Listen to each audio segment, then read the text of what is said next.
Hi అండి, అందరికీ నమస్కారం. నేనైతే ఈరోజు అంగారక సంకష్టహర చతుర్థి ఉందండి. ఈరోజైతే నేనైతే ఆ వ్రతాన్ని అయితే చేస్తున్నాను. నేను ఏ విధంగా ఈ వ్రతం చేసుకుంటానో మీరందరూ కూడా చూసేయండి. ఆ గణేశుని ఆశీస్సులు మనందరిపైన కూడా ఉండాలని నేను మనస్ఫూర్తిగా కోరుకుంటున్నాను.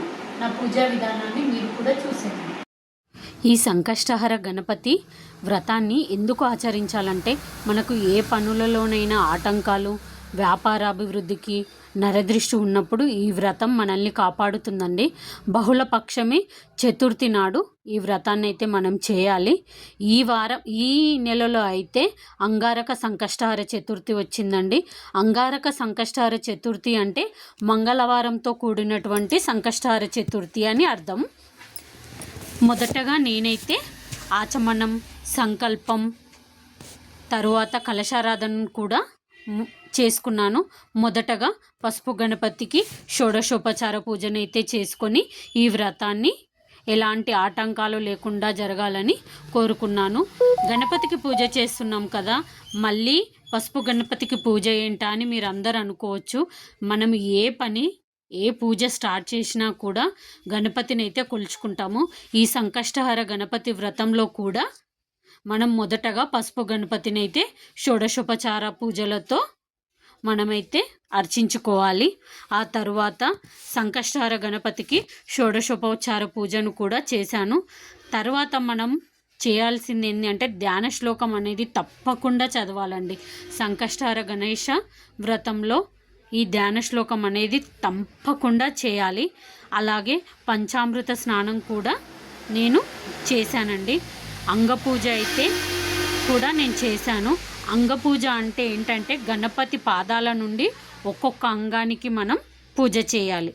ఆ తర్వాత ఏకవిశాంతి పత్ర పూజ, అలాగే ఏకవిశాంతి పుష్ప పూజ కూడా నేను చేసుకున్నాను.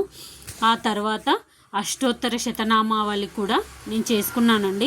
ఈ సంకష్టహర గణేశ వ్రతంలో మనం చేయాల్సింది ఇంకొకటి ఏంటిదంటే, కంపల్సరీగా ఈ సంకట నాశన గణేశ స్తోత్రాన్ని మనం తప్పకుండా చదవాలండి. వీలైతే 3 సార్లు, లేకపోతే 5 సార్లు, కుదరకపోతే ఒక్కసారైనా సరే ఈ సంకట నాశన గణేశ స్తోత్రాన్ని అయితే మనం చదవాలండి. ఆ తర్వాత గౌరీ పూజ కూడా నేను చేసుకున్నాను.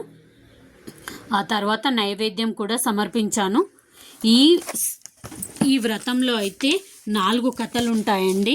ఒకటి వచ్చేసి వ్రత విధానం ఒకటి ఉంటుంది, ఇంకొకటి భృషుండి మహర్షి వృత్తాంతం ఒకటి ఉంటుంది, మూడోది వేశ్యా వృత్తాంతం ఉంటుంది. వేశ్యా వృత్తాంతము కథ అయితే చాలా మనకు చాలా బాగుంటుందండి వినడానికి. నెక్స్ట్ వచ్చేసి కృతవీర్యుని కథ.